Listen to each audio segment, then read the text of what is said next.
Hello, and welcome to this conversation with Learn and School NKI, where we talk about styling of our homes and our offices and interior architecture and design in the perspective of the changing society around us.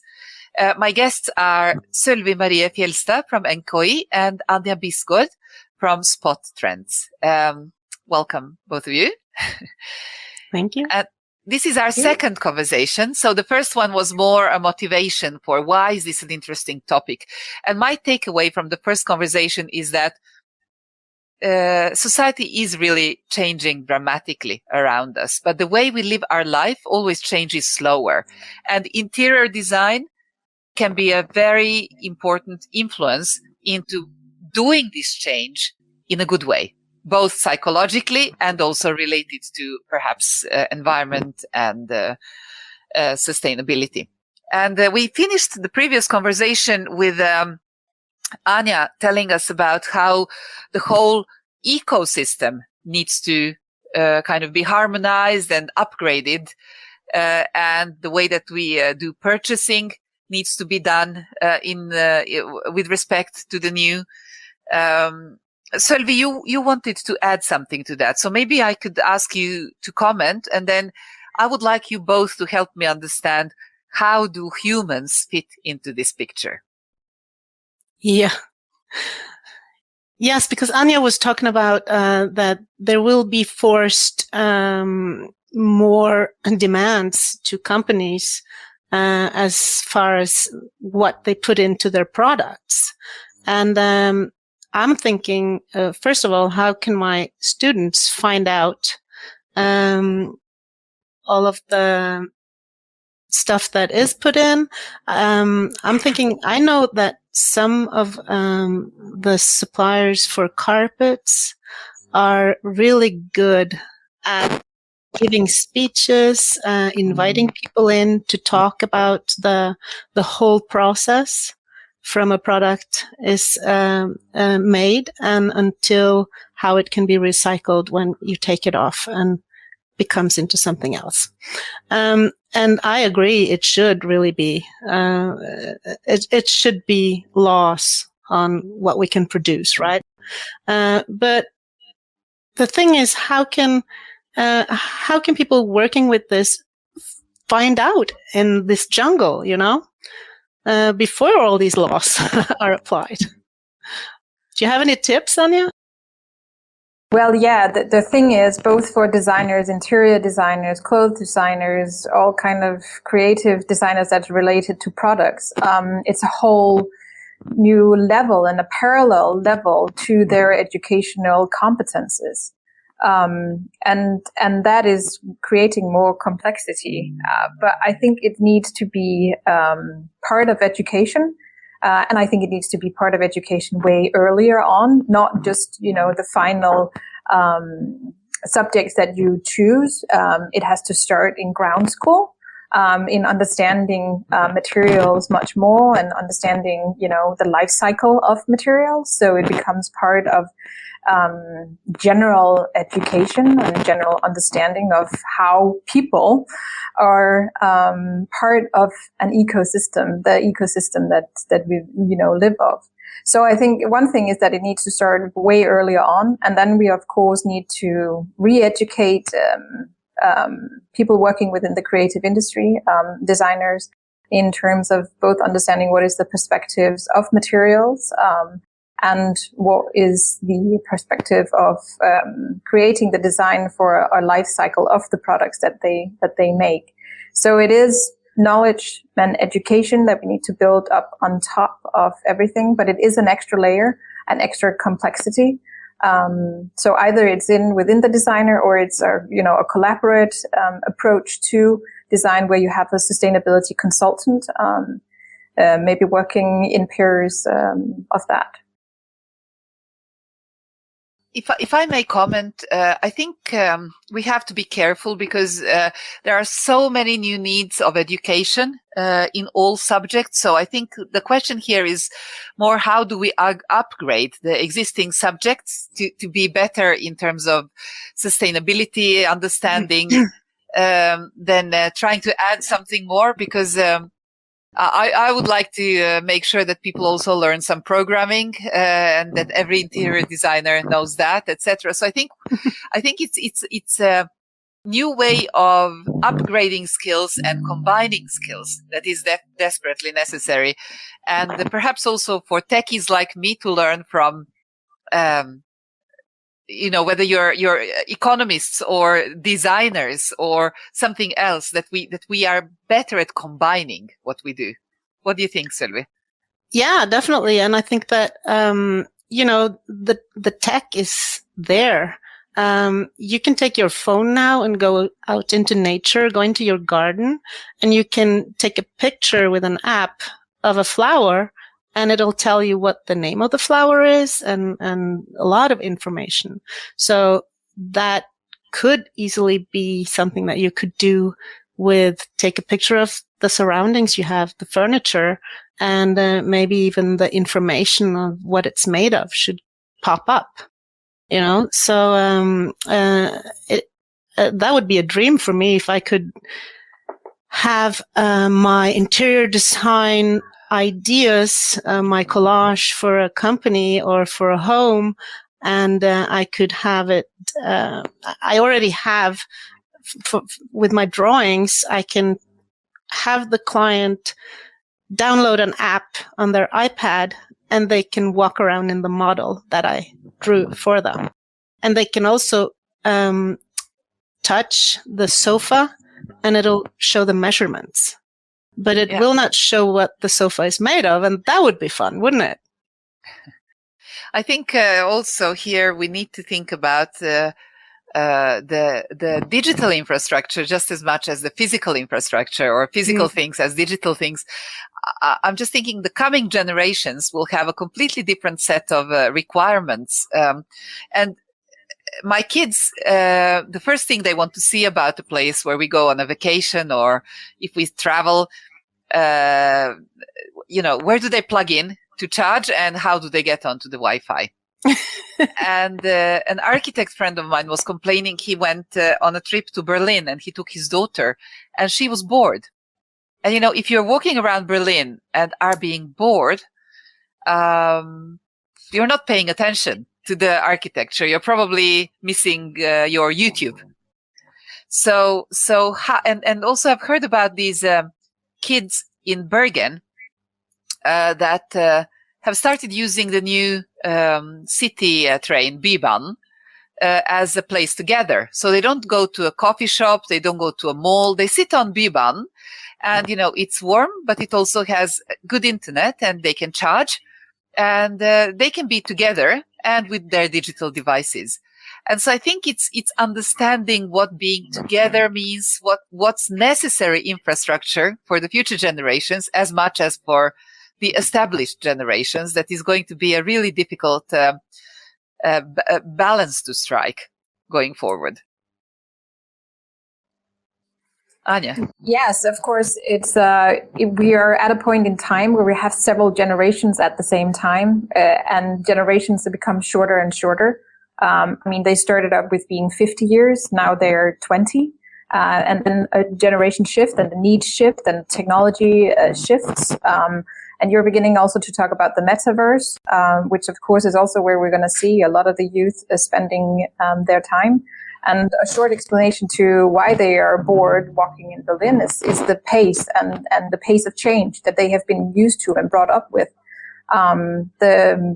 Their brains are actually changing in terms of how fast they need stimuli to happen. And that is because of YouTube and TikTok and the whole extremely fast-paced stimuli that they get from that line. And that will, of course, affect what do they think is fun in the future. Where do they want to go, and what are the possibilities? And of course, the digital world is so much more interesting. You can do anything. You can do anything in the digital world. There is no boundaries there's no gravity. There is no physical obstacles of what you can do. That is why it's so, interrogating and so interesting and so entertaining. Sølvi. Yeah. That it's so true. I have a son. He's in his 20s, mid-20s, and he's all digital. I mean, he needs to know that he can get online all the time, and his phone is his world. But he's not like digital the way that he's on doing a lot of plays, but he needs to be in contact with his friends and everything, or watch videos.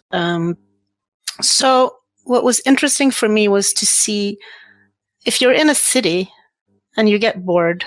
I think the pace that you talked about, Anja, is also it's the noise, it's the smells, it's all the senses that influence us, right? So the one time that I have seen my son totally relaxed, and he has the 4 letters on top of everything, is in Indonesia. I was there for a world championship, and he came down with his father to kind of share on us and everything. And he didn't live in the area where all the competitors were. He lived down on the beach with his dad, and every evening he would rent a motorcycle, which he could there, but he couldn't here because of his age. But he would drive all these little roads, and it was so remote, really remote. And he would come up to hang out with us living in small huts by the river, and there was no internet there. And he didn't get bored. There was still a lot of noise because it was a lot of people. But then after the competitions, we went far up into the forest. We lived in a hotel. There was no internet. And we walked into the jungle, and there was a tree hut. And he climbed up, and he didn't want to leave. And he was just looking, and he was just being. And that's the most still I have seen him in years before and years after. And it was a beautiful thing, actually. And that's what the nature around him did to him, you know? So it's your surroundings do influence you, and the smells and everything. Yeah, what I would like to ask you about is it's a similar problem I'm having with, or challenge I'm having with my kids. You know, I'm a digital enthusiast, and of course I understand they have to be on. And I'm all for YouTube. I actually believe they learn tons from YouTube. And, the whole family is using now Duolingo to learn Spanish, and it works amazingly well. But what I need some help with is understanding, how do we create spaces that can help them balance the need to live in the here and now physically, and their extreme need to be, present digitally. One of the examples I want to share with you is, about 5 years ago, we moved into a new house. And before that, we lived in the townhouse with lots of other friends of our children nearby. And we had kids overnight all the time. Here, they don't invite kids to spend the night anymore. They are together with their friends, but they prefer their friends to be at home, and they all meet digitally. Fortnite or something else. And same thing happens around the dinner table, and I'm really strict. Dinner table, no phones. But then they sit alone and eat breakfast at the table, and, well, Mom, why do I have to stare through the window while I'm eating breakfast? Why can't I look at my screen? And I don't have a good enough answer, other than that, I'm really scared that the metaverse is swallowing them up whole. I don't know if you have any thoughts on how do we balance the old and the new, and the physical and the virtual. Well, as a parent myself, I think we have to reverse what it is that we have to teach our children. We don't have to teach them the technology development. They learn that by themselves. We have to teach them some of the analog things. Just like looking at, how was the phone in the old days? You had to sit at one point and talk on the phone. Now you can walk around with it. So I think we would have to teach them some of the analog things. and look at it as also an imperative in a general education or an upbringing of our children, that they get to do that, like you did, Sølvi, with bringing your boy out into the nature. I think that is going to be the parent task very much. I don't think that we can avoid the metaverse, and I'm not that scared of it, even though my boys are 11 years old. I think it's also going to be a marvelous exploration and what it is that they can do in there. But we have to understand the chemical and mechanical, physical elements that are into the brain, and that kids cannot shut off. And I think we need more regulation on the digital as well in order to bring them back into the physical world, or have the digital world stop at some point. I think Ready Player One is a very good example of it. Maybe it comes to that we have to shut down the metaverse 2 days a week. Sølvi. Yeah, I'll go back to an example because last summer, me and my sister, we bought a little cabin together. And this is like a totally tiny cabin. There's no electricity. So yeah, we did solar panels, and it's by a lake. But it's a small little peninsula on its own. And again, we've been working, the plot and making it livable. But if we wanted to have guests there, we needed to put up a glamping tent. And of course, as an interior designer, I wanted it to look amazing. So of course, we needed to do all the lighting inside, but we had to figure out what nice lightings can we have with solar panels, and in the glamping tent we can't have the solar, but can we find things on battery? And this is actually, I've learned so much from this little buying the cabin, living off grid, because maybe we have to. If Putin shuts off the gas supply and we don't have any electricity, what do we do, And this is something that I think is really important that we also put into the design aspect is what do we do and how do we solve it?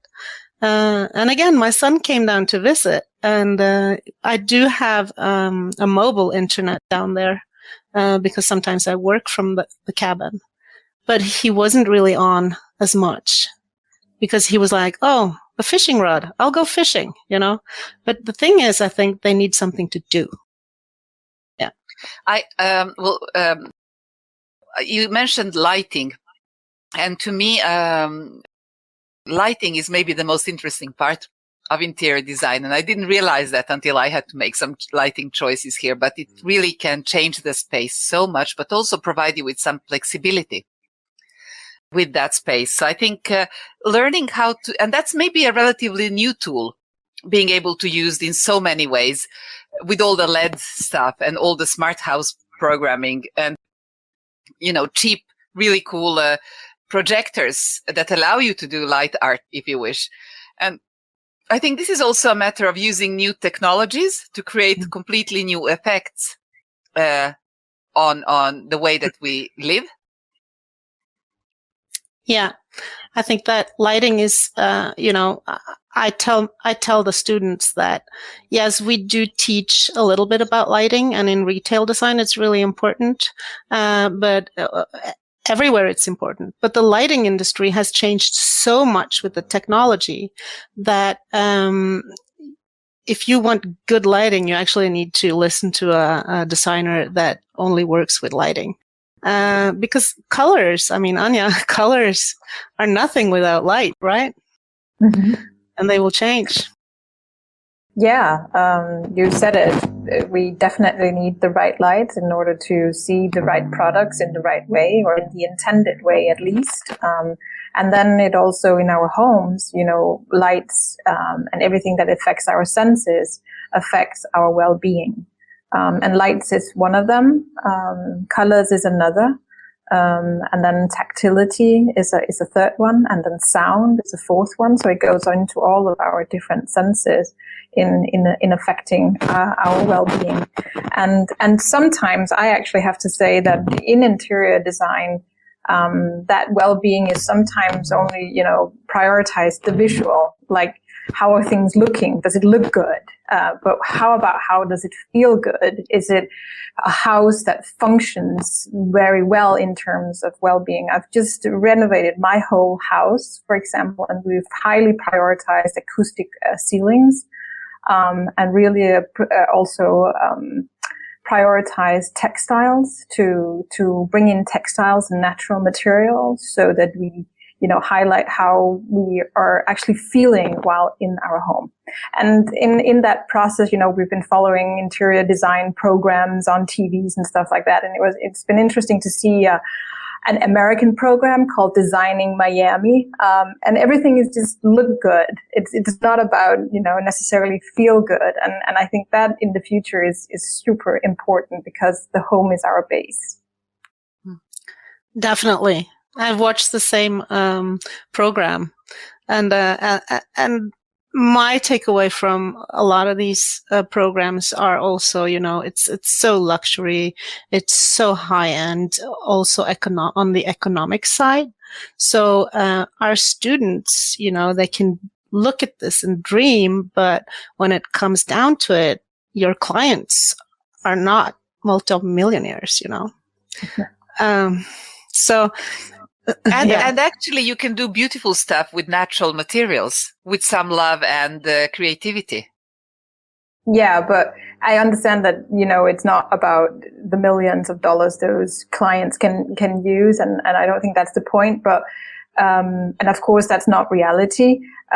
So it's not, you can't do the same things for your client here, or they shouldn't expect that. But it's also striking to me that, for example, they did an onyx desk, like an office desk, or that was a desk. It cost $40,000.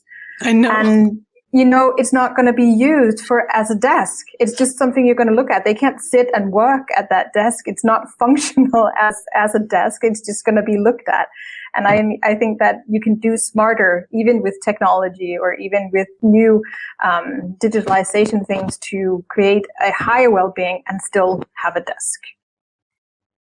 Right. Definitely. Ladies, the last couple of minutes of this conversation, I would like you to comment on something that you wrote to me, which I think is a really interesting idea. And you've been touching upon the idea of how nature changes the way that we feel, the way that we develop even, maybe, So how do we bring nature inside, and how do we bring nature or the surroundings of the places that we live in or work in into the picture?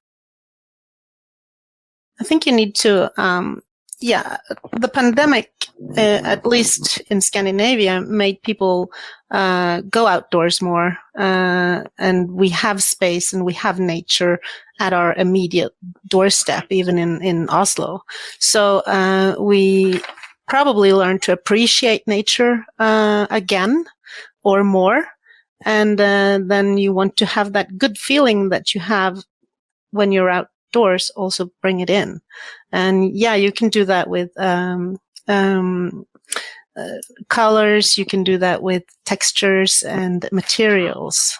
But you also need to think the function, as Anja is talking about, in the home, where you have zones in your house, zones that are for relaxation, or zones that are, so you can manipulate areas in your house to give you the right feel, and also with lighting. Anja, you probably have a lot to say. Well, I'm not the interior designer, but of course I have an opinion, and I can see it from the trends. And I see that we have like a whole decade ahead of us, and we're partly into it already. That is going into the opposite direction of what I believe the tens were. The tens is what I call the white period. Like, all walls had to be white. We had white, shiny kitchens all over the place. I mean, we created these really white homes. At least that's really what I saw. in new build in Denmark. And we filtered, the walls. They had to be white. And we are definitely moving away from that. We began with colors, and then incoming wood as an interior material that I see that we're gonna have for a decade. Just like we also saw in the old days, with the more darker woods, and we saw that we actually did whole furniture pieces in wood.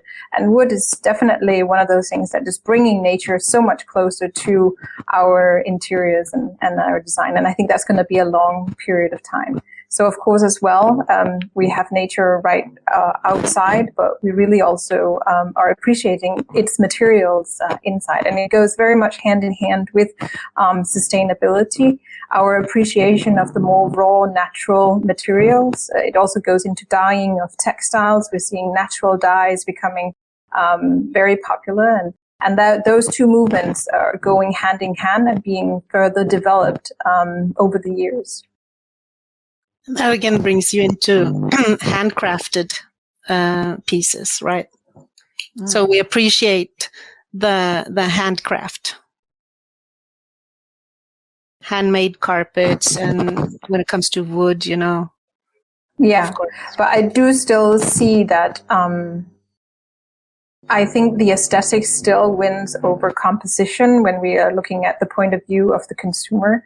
So it's still from an aesthetic, more from an aesthetic point of view, that it's nice to be surrounded by wood more than it is a sustainable choice. But of course, looking a little bit backwards in the value chain, it goes hand in hand. But from the consumer's point of view, I still think it's an aesthetics and something of a nice feeling to be surrounded with it. But hopefully the wood is produced in a sustainable way, but it will still be from an aesthetic point of view.